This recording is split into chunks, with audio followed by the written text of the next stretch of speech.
नमस्कार जी, उत्तर प्रदेश उत्तराखंड देख रहे हैं आप। मैं हूं कुंदन जमयाल। उत्तर प्रदेश में विधानसभा चुनाव से पहले अब सभी राजनीतिक दल जातीय समीकरण साधने में जुट गए। सपा प्रमुख अखिलेश यादव ने पीडीए की नई परिभाषा बताकर ब्राह्मण मतदाताओं के बीच एक बड़ा संदेश देने की कोशिश की है। समय समय पर पीडीए की परिभाषा बताने वाले अखिलेश यादव ने अब पीडीए के पी को पंडित बताया है।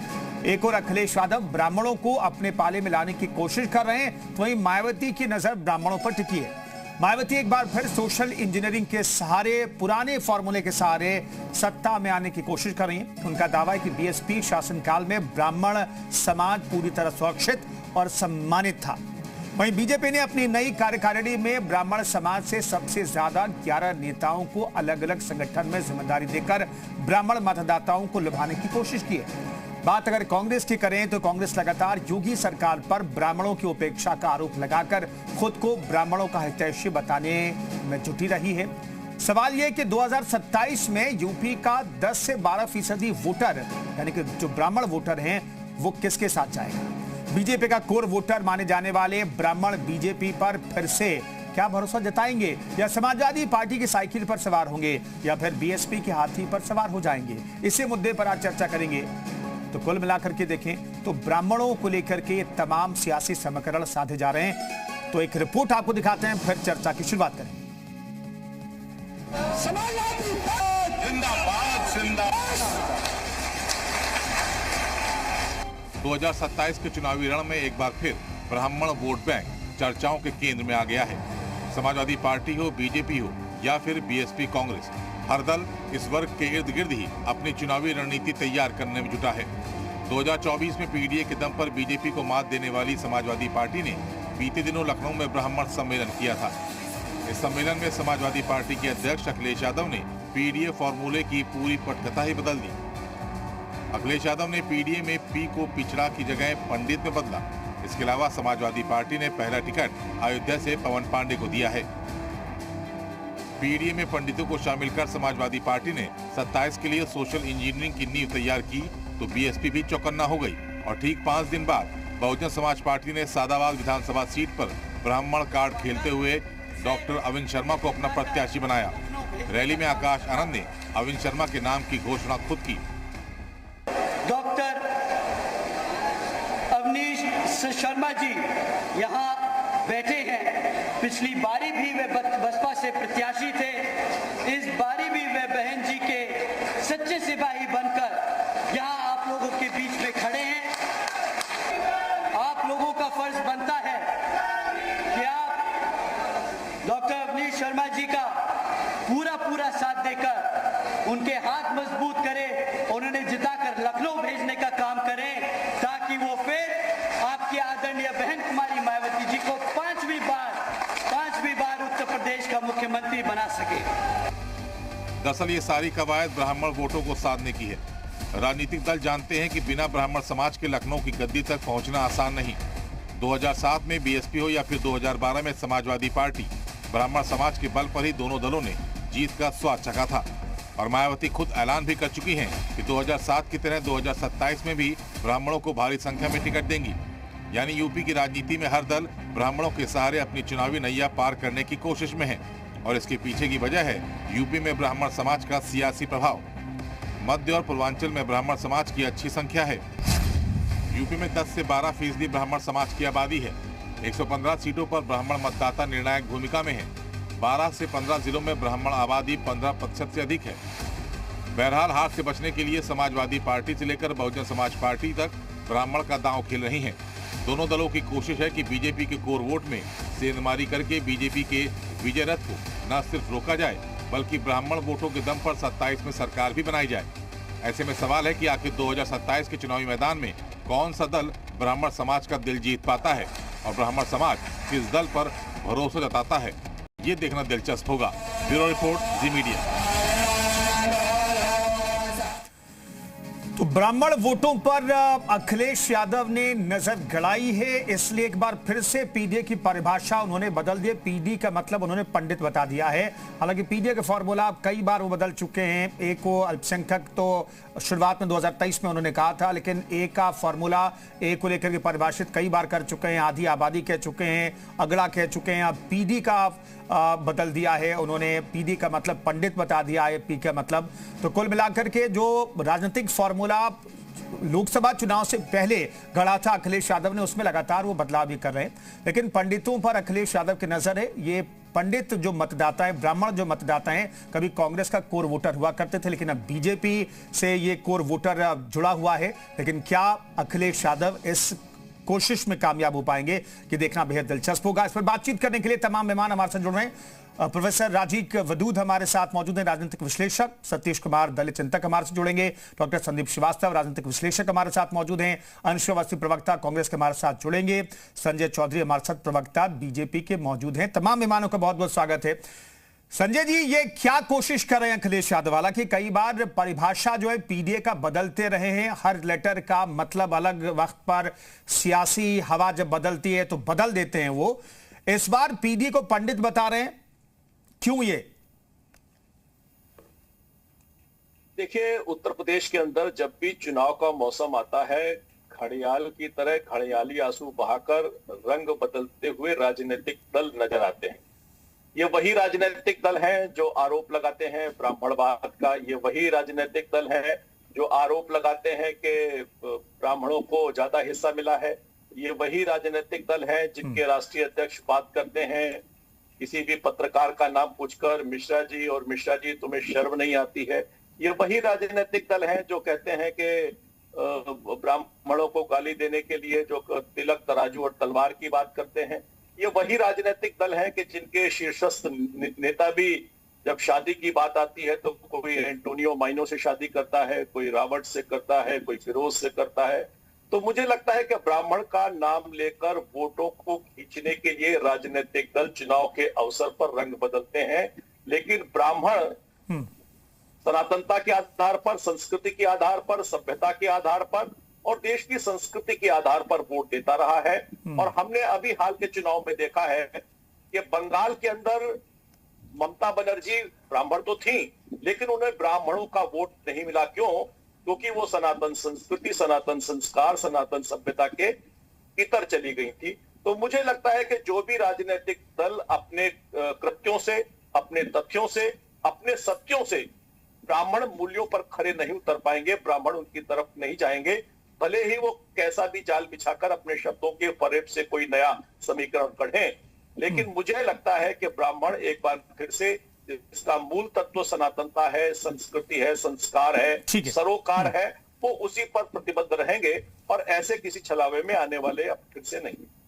अंशु अवस्थी साहब हमारे साथ जुड़ गए हैं, उम्मीद करते हैं। अंशु अवस्थी साहब, ये जो कवायद चल रही है, ब्राह्मण तो कभी आप लोगों का कोर मतदाता हुआ करता था, वोटर हुआ करता था, लेकिन ये छटक करके बीजेपी में शिफ्ट हो गया। आपके सहयोगी इस पर नजर गड़ाए हुए हैं, आखिर ऐसा क्यों? और क्या ये संभव होगा पवन पांडे या फिर माता प्रसाद पांडे के जरिए उन्हें ब्राह्मणों का वोट मिल जाएगा?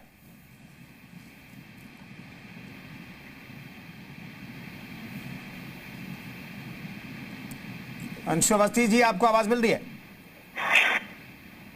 फ्रेम फ्रीज है, जरा देखिएगा पीसीआर। सतीश कुमार अभी हमारे साथ मौजूद है, लेकिन प्रोफेसर राजीव वदूद के पास मैं जाना चाहूंगा। प्रोफेसर साहब, ये जो कवायद हो रही है ब्राह्मणों के लिए अखिलेश यादव की तरफ से, पीडीए का फॉर्मूला तक उन्होंने बदल दिया फिर से, क्या इसमें कामयाब हो पाएंगे और ये कोशिश क्यों हो रही है? देखिए, जहां तक ब्राह्मण समाज की बात है तो ब्राह्मण समाज हमेशा हर सरकार में भागीदार रहा है। प्रदेश में चाहे सपा की गवर्नमेंट रही हो, चाहे कांग्रेस की रही हो, चाहे बसपा की रही हो, चाहे भाजपा की, हमेशा जो है वो उसने सत्ता में भागीदारी दी है। चाहे वोट कहीं दिया हो, कैसे भी दिया, हमेशा सत्ता में भागीदारी दी और उसका वर्चस्व भी रहा है हमेशा सत्ता, क्योंकि वो हमेशा ब्राह्मणों के मुद्दे पे रहता है और उसको अंदाजा लग जाता है किसकी सरकार आने वाली है। जिसकी सरकार आने वाली होती है, ये समुदाय उसकी तरफ स्वयं आगे बढ़ जाता है और सभी लोग उसको ललचाने का प्रयास करते हैं, क्योंकि ये समुदाय जो है बहुत वोकल होता है, ये माहौल बनाने का काम करता है। ये 10% भले हो, लेकिन ये प्रभाव जो है 90% पे डालते हैं। अब दूसरी बात ये रही कि समाजवादी पार्टी, तो देखिए समाजवादी पार्टी साफ नजर देख रही है कि इस मौजूदा जो बीजेपी सरकार है इसके अंदर कहीं ना कहीं ब्राह्मण समाज में असंतुष्टि है, चाहे वो सत्ता में हो चाहे प्रशासन में हो, हर जगह उनको थोड़ा सा अपना कद कम होता नजर आ रहा है। ये चीज का आकलन समाजवादी पार्टी ने अच्छे से किया हुआ है। तो उनको लगता है कि असंतुष्ट है ब्राह्मण समाज, इसको अगर हम अपने कोर वोटर के साथ ले आते हैं तो हमारी जीत का जो है सुनिश्चित हो जाएगी। और दूसरी बात ये देखिए, समाजवादी पार्टी में ज्ञानेश्वर मिश्रा, आजम खान, बेनी प्रसाद वर्मा, मुलायम सिंह यादव, ये सब गठजोड़, ये 3-4 चेहरे थे जो समाजवादी पार्टी को कहते कहते यहाँ तक लेके आए हैं। तो निश्चित ही समाजवादी पार्टी में जो है अच्छा खासा प्रभाव रहा है समाजवादी पार्टी पे, जो समाजवादी पार्टी का भी ब्राह्मणों पे। ठीक है सतीश कुमार जी, फिर वही सोशल इंजीनियरिंग चल सकता है क्या? क्योंकि आज हमने बीएसपी का जो देखा, जो कार्यक्रम था उसमें एक पंडित चेहरे को, ब्राह्मण चेहरे को प्रत्याशी बनाया गया, लेकिन वहां पर दलितों की लगातार बातचीत हो रही थी। क्या वो सोशल इंजीनियरिंग क्रिएट हो पाएगा फिर से, जो कोशिश कर रही है मायावती जी? देखिए, कहीं ना कहीं उत्तर प्रदेश के ब्राह्मण समाज के मन में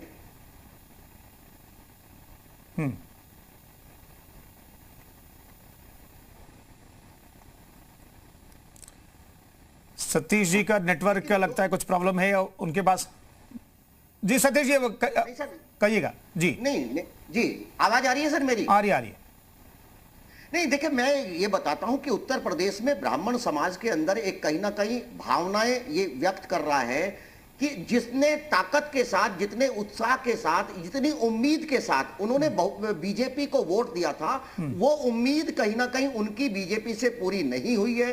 बीजेपी ने इतना रिप्रेजेंटेशन ब्राह्मण समाज के साथ नहीं रखा है। अगर पूर्वांचल में जाकर के देखेंगे, चुन चुन के ब्राह्मण समाज के लोगों के ऊपर मुकदमे लिखवाए जा रहे हैं और जो योगी जी की सजातीय लोग हैं वहां उनको बचाया जा रहा है। बाकायदा ये सब चीजें दिखाई दे रही है। इसका ही परिणाम है कि सतीश जी, कितना रिप्रेजेंटेशन चाहिए था? सरकार में जो शीर्षस्थ लोग हैं वहां पर तो एक ही व्यक्ति बैठेगा, वहां पर भी एक चेहरा है।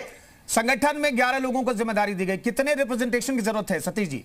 2007 से लेकर के 2012 की सरकार, बहुजन समाज पार्टी की सरकार देखिए, और वहां रिप्रेजेंटेशन निकालिए, तमाम डीएम का निकालिए, तमाम एसएसपी का निकालिए, तमाम प्रशासनिक व्यवस्था का निकालिए, तमाम सरकार का निकालिए, सरकार की ताकत का निकालिए। आज उत्तर प्रदेश के ब्राह्मण समाज को कहीं ना कहीं बहुजन समाज पार्टी की वो सरकार याद आ रही है। और एक छोटी सी और बात बताता हूं, ब्राह्मण समाज की एक समस्या और भी है, ये तो पॉलिटिकल समस्या नहीं है। जो सामान्य ब्राह्मण समाज के लोग हैं उनके लिए मुख्य आजीविका का साधन कहीं ना कहीं नौकरियां हैं। उत्तर प्रदेश में बेरोजगारी चरम के ऊपर है। हर घर के अंदर एक बेरोजगार व्यक्ति बैठा है। उत्तर प्रदेश में 7.5 लाख पद खाली पड़े हैं। तो कहीं ना कहीं गवर्नमेंट तो कहती है 3% के आसपास ही बेरोजगारी है। सतीश जी, गवर्नमेंट तो यही कहती है ना, आधिकारिक तौर पर 14% के आसपास ही बेरोजगारी रेट, वो 3% के आसपास है। सर देखिए, हाथ कंगन को आरसी का, पढ़े लिखों को फारसी का। आप मुझे ये बताइए कि किस डिपार्टमेंट के अंदर पिछले 10 साल में विज्ञापन निकले? अगर बिजली विभाग में, अगर मैं इससे शुरुआत करता हूं, बिजली विभाग के अंदर कोई विज्ञापन सतीश जी उस पर नहीं पढ़ेंगे क्योंकि वक्त थोड़ा कम है, छोटा छोटा रखते हैं तमाम, क्योंकि बाकी भी मेहमान हैं। तो सतीश जी आप अपनी बात खत्म कीजिए जल्दी से। देखिए, मेरा मानना यह है कि उत्तर प्रदेश की ना तो कानून व्यवस्था ठीक है, बेटियां वहां सुरक्षित नहीं है, एक जाति विशेष का ही बोलबाला है, कहीं ना कहीं वो तमाम लोगों के बीच में एक शंका व्यक्त। ठीक है, संजय चौधरी जी मुस्कुरा रहे हैं, वो जवाब देंगे। मैं लौटता हूं सतीश जी। अंशु अवस्थी साहब, ये जो आपके सहयोगी कोशिश कर रहे हैं, ये कोशिश तो आपकी तरफ से भी होनी चाहिए थी, कांग्रेस की तरफ से भी होनी चाहिए था, ब्राह्मणों को अपने साथ, जो पुराने कोर वोटर आपके रहे उनको साथ लाने की। देखिए, उत्तर प्रदेश में भारतीय जनता पार्टी ने बड़े बड़े वादे ब्राह्मण समाज से किए थे, इसमें कोई दो राय नहीं। लेकिन सरकार बनने के बाद जिस तरीके की जातिवादी मानसिकता से मुख्यमंत्री जी ने काम किया और चुन चुन कर उत्तर प्रदेश में ब्राह्मणों की हत्याएं हुई, इनकाउंटर हुई, आप यकीन नहीं करेंगे कि सबसे ज्यादा इनकाउंटर अगर उत्तर प्रदेश में हुए हैं तो ब्राह्मणों के हुए। 1000 से ज्यादा हत्याएं ब्राह्मणों की गई भाजपा सरकार में। और भाई आपके सहयोगी कहते हैं मुस्लिमों को चुन चुन के मारा गया। का जो संरक्षण है वो उन हत्या करने वालों को है। अभी आप देखिए कि गोरखपुर में परसों ही एक ब्राह्मण की हत्या हुई ब्रह्मभोज में, और कानून व्यवस्था की इतनी बुरी हालत है कि वो घर जब भागे वहां से, ऑटो में ले जा रहे थे, तो फिर से उनको उतार के मारा गया। दूसरा ये कि उत्तर प्रदेश में देखिए भाजपा चाहती थी कि ब्राह्मणों की जो हत्याएं हो रही उससे विषय हटाया जाए, तो एक मुसलमान मारते थे और 10 ब्राह्मण, ये कॉम्बिनेशन था, एक मुसलमान 5 दलित 10 ब्राह्मण। इस फार्मूले पे भाजपा ने काम किया है। आप मुझे बताइए, मुख्यमंत्री जी के सजाती का किसी का इनकाउंटर हुआ है क्या? सब तो जितने माफिया हैं मुख्यमंत्री जी के सजाती खूब पॉडकास्ट दे रहे हैं, इंटरव्यू दे रहे हैं। सवाल ये है कि आपने जो वादे किए थे, ब्राह्मण समाज नाराज है। अब कांग्रेस की बात आप कर रहे थे, कांग्रेस को लेकर सवाल। देखिए उत्तर प्रदेश में 6 मुख्यमंत्री ब्राह्मण समाज के दिए, कांग्रेस पार्टी ने दिए। पंडित कमलापत त्रिपाठी हो, पंडित गोविंद वल्लभ पंत हो, नारायण दत्त तिवारी हो या श्रीपद मिश्र हो, जितने भी ब्राह्मण समाज के लोग मुख्यमंत्री बने। आप भाजपा से सवाल करिए, ब्राह्मणों ने वोट तो बहुत दिया, आप भी कह रहे हैं कि बीजेपी को वोट दिया, क्या एक भी मुख्यमंत्री इन्होंने बनाया? पूछे ना, एक भी बनाया? क्या नहीं बनाना चाहिए क्या? उत्तर प्रदेश में जिनकी आबादी, जिन्हें मुख्यमंत्री बनाया उनसे आपत्ति है क्या आपको, अंशु अवस्थी साहब? हमें उस पर आपत्ति नहीं। हमारा कहना यह है कि उत्तर प्रदेश में 14% से ज्यादा ब्राह्मण समाज की आबादी है। आपने 90% से ज्यादा वोट लिया, लेकिन आप मुख्यमंत्री नहीं बनाते। 4% वाले योगी आदित्यनाथ जी को आप मुख्यमंत्री बना देते हैं। ठीक है संजय जी, ये क्या कॉम्बिनेशन आप लोगों ने गढ़ा? संजय जल्दी से। देखिए मुझे लगता है कि जो तथ्यों पर आंख मूंद लेते हैं वही ऐसा बोलते हैं, और ये ब्राह्मणों का कितना सम्मान करते हैं। कांग्रेस पार्टी के अभी तक उत्तर प्रदेश के प्रभारी थे अविनाश पांडे, अभी 15 दिन पहले उनको निकाल के बाहर कर दिया गया। तो आपको दलितों से नफरत है क्या? अगर एक दलित को प्रभारी बन गया, इसमें आपको आपत्ति है क्या? एक दलित प्रभारी बन गया, आपको आपत्ति है क्या? अभी ब्राह्मणों के लिए, अभी ब्राह्मणों लक्ष्मीकांत वाजपेयी जी को आप लोगों ने हटा दिया, 5 साल तक वो बनवास करते रहे, राज्यसभा जाके भेजा है। लक्ष्मीकांत वाजपेयी जी की राजनीतिक हत्या कर दी, संजय जोशी जी की राजनीतिक हत्या कर दी। अगर व्यक्तिगत आप आते हैं तो ये जवाब है आपके। सुनिए, प्रधानमंत्री नरेंद्र मोदी ने हरिन पांड्या की हत्या कराई कि नहीं कराई? आपने कहा 1000 से ज्यादा ब्राह्मणों की हत्या हुई संजय चौधरी की उत्तर प्रदेश में। 1000 सजाती व्यक्ति के साथ इनकाउंटर नहीं हुआ। अब अपना कॉपी और पेंसिल लेकर बैठिए, अंशु जी जरा नोट कीजिए। बताइए ना, उत्तर प्रदेश में कितने ब्राह्मण मुख्यमंत्री बनाए संजय भाई? संजय भाई बताइए। साहब अभी आपने कहा कितने एनकाउंटर हुए, तो वो मुझे लगता है संजय जी के पास लिस्ट है, वो बता रहे हैं। संजय जी नहीं, अंशु अवस्थी साहब आपने कहा कि भाई मुख्यमंत्री जी के सजातीय व्यक्ति का एनकाउंटर नहीं हुआ, वो संजय जी बता रहे हैं। आपने उत्तर प्रदेश में ब्राह्मण बनाए, एक बता दीजिए नाम, एक नाम बता दीजिए जो आपने उत्तर प्रदेश में बनाया हो मुख्यमंत्री। कुंदन भाई पूछ लीजिए, आप ही पूछ लीजिए कितने सीएम बनाए इन्होंने। हमने तो हर जाति का बनाया, क्षत्रिय भी बनाया, ब्राह्मण भी बनाया, ओबीसी भी बनाया। साहब आपके पास ज्यादा वक्त था, उनके पास थोड़ा कम वक्त रहा है। अंशु अवस्थी साहब आपके पास तो बहुत वक्त था बनाने के लिए। की बात करते हैं, फिरोज से शादी करने वाले लोग ब्राह्मणों की बात करते हैं, इससे बड़ी बात और क्या हो सकती है? हमारे प्रदेश अध्यक्ष भी, हमारे राष्ट्रीय अध्यक्ष भी और हमारे प्रधानमंत्री भी ये भाजपा का फ्रस्ट्रेशन है, महिलाओं का अपमान करना, ब्राह्मणों का अपमान करना। ठीक है डॉक्टर संदीप श्रीवास्तव, ये जो बहस छिड़ी है और ये जो कवायद चल रही है, इसे आप कैसे देखते हैं? मैं 10 सेकंड लूं कुंदन भाई। अंशु अवस्थी मैं दोबारा देता हूं, क्योंकि मैंने सवाल ले लिया। राजनीतिक विश्लेषक हमारे साथ मौजूद हैं, फिर मैं लौटता हूं अंशु जी आपके पास। जी संदीप जी। ओके, मैं कुंदन मैं ये कह रहा हूं कि आप तथ्यों पे चले जाइए। 2007 से लेके 2026 या 2022 तक ले लीजिए। जो वोट शेयर है, आप वोट शेयर देख लीजिए ब्राह्मणों का, और जो सीटें हैं इस बार के जो लोकसभा के चुनाव में सीटें घटी उत्तर प्रदेश में बीजेपी की, लेकिन अगर वोट शेयर आप ब्राह्मणों का देखेंगे तो 41.6% रहा है। ठीक है, पिछले जब 2017 में 40% वोट शेयर था तो 300 से ज्यादा सीटें उत्तर प्रदेश में बीजेपी की आई थी। तो ये कैसे लोग कह रहे हैं कि बीजेपी से ब्राह्मण नाराज है? मुझे तो, मैं जो तथ्य देख रहा हूं, जो आंकड़े देख रहा हूं, उसमें मुझे कहीं नहीं समझ में आ रहा है। और सोशल इंजीनियरिंग की जो बात कही जा रही है, तो क्या 2007 का जो कारनामा था मायावती जी का, क्या वो 2026 में वो दोहरा पाएंगी? कहा गया था ना, ब्राह्मण शंख बजाएगा और हाथी दिल्ली जाएगा। तो क्या ये स्थिति आज की डेट में है?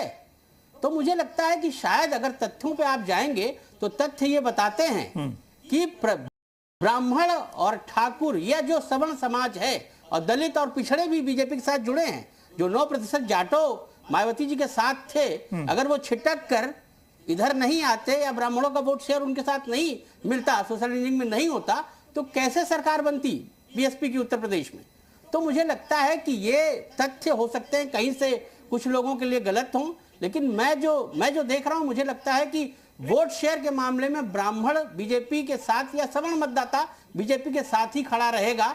कुछ चीजें हो सकती हैं ऊपर नीचे होती हैं, राजनीतिक दल अपने तरीके से अपनी सरकारें चलाते हैं, कुछ लोगों को विपक्ष में हो सकता है बुरा लगता हो, लेकिन अभी जो फिलहाल जो तथ्य हैं 2022 के 2024 के जो आंकड़े हैं वो थोड़ा सा बीजेपी के लिए हैं, लेकिन 18 जिलों में अगर बीजेपी को हार हुई है तो उन 18 जिलों में जिन 4 मंडलों की बात कही जा रही थी ना, मुरादाबाद से लेके ये क्या नाम है सहारनपुर या जो और मंडल 2 मंडल और है, तो उन जगहों पे बीजेपी काम कर रही है। अपने जो क्षेत्रीय या जो राज्य के मंत्री हैं, जो केंद्रीय प्रतिनिधिमंडल है, उन लोगों को उस जगह पे लगाया जाएगा, काम कराया जाएगा। बीजेपी देखिए काम करने में विश्वास करती है और काम करके ही वो जीतती है। वो सिर्फ आप टीवी डिबेट में बैठ के सिर्फ तथ्यों को बात कर सकते हैं, लेकिन जमीनी हकीकत यह है कि आपको बूथ से लेके एक तरीके से काम करना पड़ेगा, तब आप जीत को सुनिश्चित कर पाएंगे। मुझे लगता है उस मामले में बीजेपी का जो मैकेनिज्म है, उस मैकेनिज्म को हटा पाना अभी फिलहाल मुझे लग रहा है कि थोड़ा सा संकट हो सकता है, लेकिन फिलहाल ये कह देना कि ब्राह्मण बीजेपी के साथ नहीं खड़ा होगा, मुझे लगता है। ठीक है, सतीश जी भी उंगली उठा रहे हैं, उनके पास में जाऊंगा, लेकिन अंशु अवस्थी साहब, जब आप पीडी की बात करते हैं, पंडितों की बात करते हैं, ब्राह्मणों की बात करते हैं, तो अखिलेश यादव को वो जो अभी हाल ही में संसद भवन में पप्पू यादव ने जो ड्रामा किया था, उसमें उनके सांसद में थे, आपके सांसद में थे, वो तो राहुल गांधी भी चंदा दे रहे थे। सनातनी और पंडित जो हैं, जो ब्राह्मण है, वो नाराज है उस घटना से। क्या उसी को काउंटर करने के लिए अब तो नहीं कह रहे हैं अखिलेश यादव कि भाई पीडीए का मतलब पंडित भी हमारे साथ है? देखिए कुंदन भाई, ये जो सिर्फ ब्राह्मणों को लेके एक नैरेटिव की बात हो रही है, भारतीय जनता पार्टी का चरित्र ब्राह्मण और दलित के लिए एक ही जैसा है। आप देखिए कि आज तक बीजेपी की स्थापना से आज तक एक भी प्रदेश अध्यक्ष दलित नहीं बना, एक भी मुख्यमंत्री दलित नहीं बना। इसी तरीके से ब्राह्मण भी एक बार भी जो है मुख्यमंत्री भाजपा से नहीं बना। राजनाथ सिंह, योगी आदित्यनाथ तमाम बन गए, सिंह साहब बनेंगे, शुक्ला तिवारी पांडे नहीं बनेंगे बीजेपी में, वो वहां पर दरी बिछाने का काम करेंगे। तो ब्राह्मण समाज इस बात को समझ देश के सर्वोच्च पद पर बीजेपी कहती है कि हमने एक दलित आदिवासी को बिठाया, पहले कभी नहीं हुआ महिला। भाई आप उत्तर प्रदेश की बात अगर करें, संजय जी भी कुछ कहना चाहते हैं। प्रदेश अध्यक्ष अगर संजय चौधरी बहुत डाटा बता रहे थे, एक भी बता दे जो दलित अध्यक्ष बनाओ, मैं इनके सारे नाम मेरे पास लिस्ट है इनकी, एक भी लिस्ट अगर ये बता दे कि दलित बनाया हुआ इन्होंने। डॉक्टर जोशी को क्यों भूल जाते हैं, केशीनाथ त्रिपाठी जी को क्यों भूल जाते हैं, कलराज मिश्रा को क्यों दलित प्रदेश अध्यक्ष बनाया आपने क्या? पांडे को क्यों भूल जाते हैं? दलित आपने प्रदेश अध्यक्ष बनाया है क्या? अरे इसका जवाब नहीं आपके पास। अब आप गाना गाएंगे त्रिपाठी जोशी का, एक भी सीएम ने ब्राह्मण बनाया ना एक प्रदेश अध्यक्ष दलित बनाया। बिहारी वाजपेयी बने हैं और मुझको नहीं, लगता है कि जिन्होंने मुझे बताइए वही बात कि करते हैं। दलित आप एक भी आप उत्तर प्रदेश में वोट लेंगे, वोट के लिए आ गए, लेकिन ना तो प्रदेश अध्यक्ष दलित बनाएंगे ना मुख्यमंत्री ब्राह्मण बनाएंगे। 1000 से ज्यादा हत्याएं करवाएंगे, क्यों हटाएंगे? लाठी चार्ज कराएंगे। अविनाश पांडे को क्यों हटाएंगे भाई? अविनाश पांडे को क्यों हटाएंगे? मुख्यमंत्री बना चुके हैं अविनाश पांडे जी को, अविनाश पांडे जी के साथ उनका पूरा सम्मान उनका हो रहा है। आप हटाकर उत्तर प्रदेश से पहले आप लक्ष्मीकांत वाजपेयी जी के बारे में बता दीजिए, लक्ष्मीकांत वाजपेयी जी के बारे में बता दो। क्यों भरवाएंगे? पहले आप अपने घर में झांक लीजिए, अपने घर में झांकिए, तब दूसरे पर सवाल खड़ा करिए। समझ गए? अजय राय जी ब्राह्मण है, अजय राय जी ब्राह्मण है, उत्तर प्रदेश की जो हमारी सीएलपी वो भी ब्राह्मण है, प्रभारी हमारे दलित है, अनिल जैन जी हमारे ओबीसी दलित के नेता हैं। अरे उनको क्यों हटा दिया? उनको क्यों हटाया भाई? अविनाश पांडे ने ऐसा कौन सा कसूर कर दिया था जो आपने उनको हटा दिया? इसका ये जवाब दे दो कि संजय भाई जोशी की नरेंद्र मोदी ने राजनीतिक हत्या क्यों की, इसका जवाब दे दो। आपने लक्ष्मीकांत वाजपेयी का पॉलिटिकल मर्डर क्यों किया संजय, जो तो आपके थे संगठन मंत्री, उनका जवाब दे दीजिए। पहले इसका जवाब दे दीजिए, तब हमसे सवाल करिए। पहले इसका जवाब दे दीजिए। कहां से ब्राह्मण हो गए भाई? तो मुझे लगता है कि जिनको ब्राह्मणों के प्रति कोई सम्मान नहीं, ब्राह्मणों के प्रति कोई आस्था नहीं, राहुल गांधी है कि नहीं है, आपके प्रमाण पत्र सतीश जी को उठा रहे थे, लेकिन एक सवाल मैं लेना चाहता हूं संदीप जी। संदीप जी एक चीज बताइएगा, क्या विधानसभा में नेता प्रतिपक्ष बना देने से या फिर पहला टिकट ब्राह्मण को दे देने से ब्राह्मण समाजवादी पार्टी के साथ जुड़ जाएगा? और क्या प्रदेश अध्यक्ष अगर हो गया, क्या प्रभारी अगर पंडित हो गया, ब्राह्मण हो गया, तो उससे वोट मिल जाएगा, या फिर एक पार्टी के लिए परसेप्शन ओवरऑल मैटर करता है? संदीप जल्दी से। नहीं, मुझे नहीं लगता कि ये इससे सपा को कोई फायदा होने वाला है। देखिए, सपा के ऊपर जो ठप्पा लगा है, उस ठप्पे से सपा अपने आप को हटा नहीं सकते। समाजवादी पार्टी के साथ जो ठप्पा लगा हुआ है, और समाजवादी पार्टी देखिए लोकसभा में उसने 24 में कुछ जरूर किया था, लेकिन वो परिणाम आप विधानसभा में दोहरा पाएंगे? मुझे लगता है इसमें कुछ ना कुछ तथ्य। ठीक है, बहुत मुश्किल है। सतीश जी क्या कहना चाह रहे थे? सतीश जी देखिए श्रीवास्तव जी जो बात कह रहे थे कि बीजेपी की चुनावी तैयारी, मई में चुनाव हो रहे थे निकाय के, बीजेपी की हिम्मत नहीं हो रही है कि वो जाकर के उत्तर प्रदेश में चुनाव में चली जाए। ये हालात हैं उत्तर प्रदेश में बीजेपी के, और ये तैयारी है। दूसरी बात, संजय जी बार बार ये कह रहे थे फिरोज, शायद संजय जी को ये बात मालूम नहीं है कि सबसे ज्यादा वाली पार्टी कोई है तो कहीं ना कहीं बीजेपी है। इस बात को मान लीजिए। और उत्तर प्रदेश का ब्राह्मण के साथ धोखा हुआ है। क्या गलती थी खुशी दुबे की? एक बच्चा जो है अचानक से शादी के आता है, 15-20 दिन उसकी शादी के नहीं होते, आपने उसको 2.5 साल जेल में कैसे रख दिया? किस तहत के रख दिया? उसको क्या मालूम था? 15 दिन में एक बच्ची आ जाती है, विधानसभा का चुनाव 2.5 साल तक आप जेल में रखते हैं। विधानसभा का चुनाव आपको सतीश जी याद नहीं है? अरे देखिए संजय जी सुनिए, ब्राह्मण समाज पढ़ा लिखा समाज है, वो वही तो ये है कि अपनी आगे सुनेंगे नहीं। धोखा हुआ है। मैं तो कह रहा हूँ ना कि 2007 से आप आंकड़े उठा लीजिए, देख लीजिए क्या हुआ है। अगर उनकी जाति के मुख्यमंत्री के वोट शेयर अगर बीजेपी का नहीं बढ़ा है तो इसका मतलब मैं गलत हूँ। अगर ब्राह्मण समाज मीटिंग करेगा तो उससे सवाल होंगे। ये धोखा है ना, कहीं ना कहीं धोखा है। दूसरी बात, ये कौन आप बीएसपी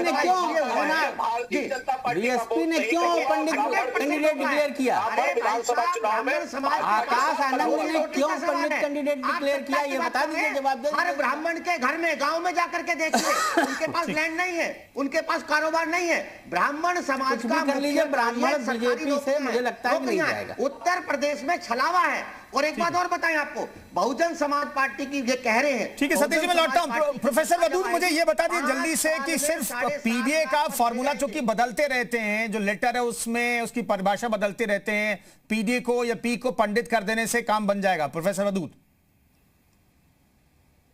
देखिए, आप बात समझिए, पंडित समुदाय या ब्राह्मण समुदाय कोई वो नहीं है कि जिसको आप झुंझुना दिखाएंगे तो इधर से उधर से इधर चला जाएगा। तो उसको ब्राह्मण समुदाय हमेशा ये देखता है कि किसकी सरकार आने वाली है या किसकी तरफ हवा का रुख है। आज आपको क्या लगता है, जितनी अराजकता या जितना विरोध आपको सुनने को मिल रहा है युवाओं में या और दूसरे मुद्दों पर भाजपा को जो है मुश्किल पेश आ रही है, उसकी वजह भी स्वयं ब्राह्मण समुदाय एक वोकल समुदाय है।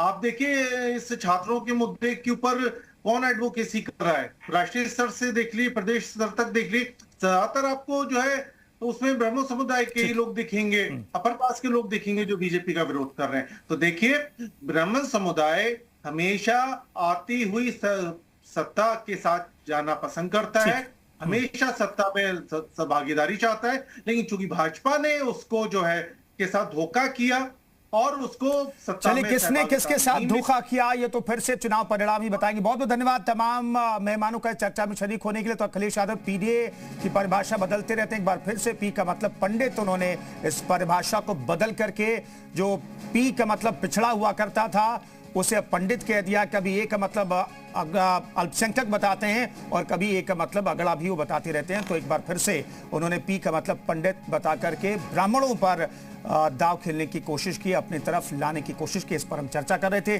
फिलहाल इस खास पेशकश में इतना ही।